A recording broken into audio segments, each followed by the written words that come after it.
Like, how do you coach or discuss turnovers? Is it film? Is it having open conversations back and forth with the players? Oh, sorry. Just like I said, film and just kind of just showing like what they're trying to do. But like we had like I think 11 was unforced, like uncharacteristic of us, and we just can't throw blind passes and then picking them off, getting layups and dunks in transition where we can't get back and recover. And so our guys understand that, and having 60 points in the paint. If you take away, 9 of those turnovers, you have 11. At least 5 of those possessions, we'd be getting to the paint again and trying to make a play. And so we understand that. And so that was a game we let get away. We understand what we have to do. I thought when we attacked the right way, how we were supposed to offensively, we got everything we wanted. And then when we didn't, they was able to take advantage of it. James had a great game, but he still was a foul trouble. Did that affect the video at all? I think so. I mean, you can see a few possessions where he wasn't as aggressive.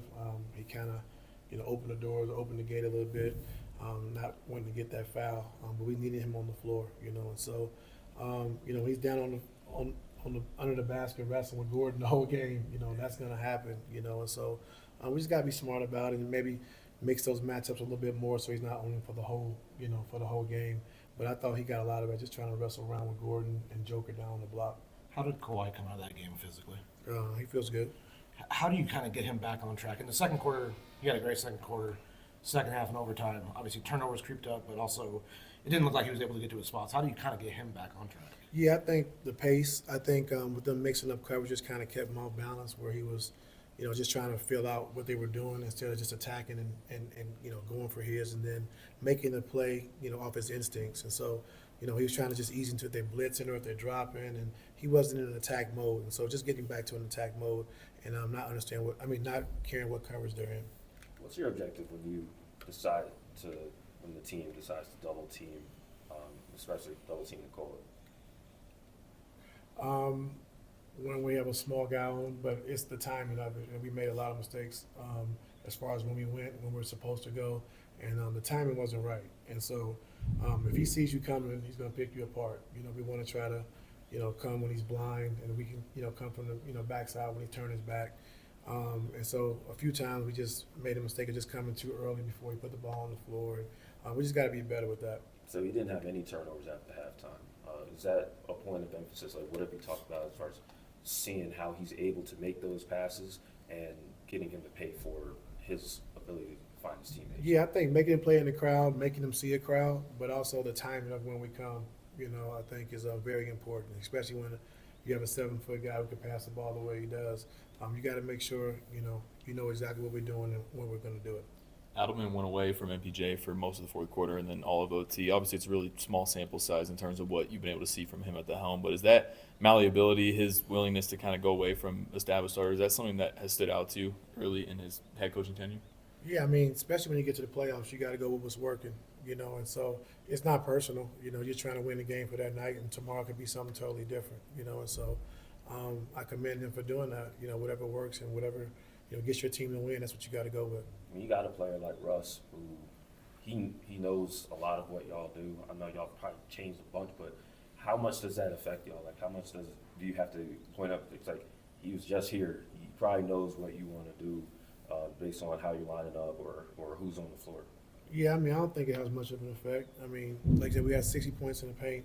The biggest thing for us is our turnovers, and it's the careless turnovers. Like, Denver's playing, they're blitzing, they're aggressive, they're physicality, so you're going to have 10 turnovers because of that. But you can't have 20, especially on the road. And so a lot of those turnovers were careless, and we just got to do a better job of cleaning that up. How much do you think it's more, obviously the physical aspect of it, but, the mental aspect of the game moving forward and putting behind yesterday? Oh, yesterday's behind us already. We got to move on. It's one game, and we got to be better in the second game if we want to go home with a series title of 1-1, and we understand that. And so just being better all around the board. We know we can do some things better defensively. Offensively, we have the blueprint, and we just got to execute it, time and time again. Having been obviously in a ton of playoff series, what do you enjoy about the chess match from game to game and making the adjustments? Just being able to see what they're doing, how they're trying to attack us, and the things we can do different on both sides of the basketball to attack them. And so we saw what we needed to see last night, and I think we'll be a lot better tomorrow. Do you stick with the same rotation? Do you make adjustments, changes along the way, see what's working best for you and this team? We have another half of what we did last night. What does that mean? We have another half. If it doesn't work, then something different will be done. All right. When you preach turnovers all week coming into the game, and then you have the game that you did in game one, what's your first thought when you see how many turnovers you guys have after what you did preach all week to them?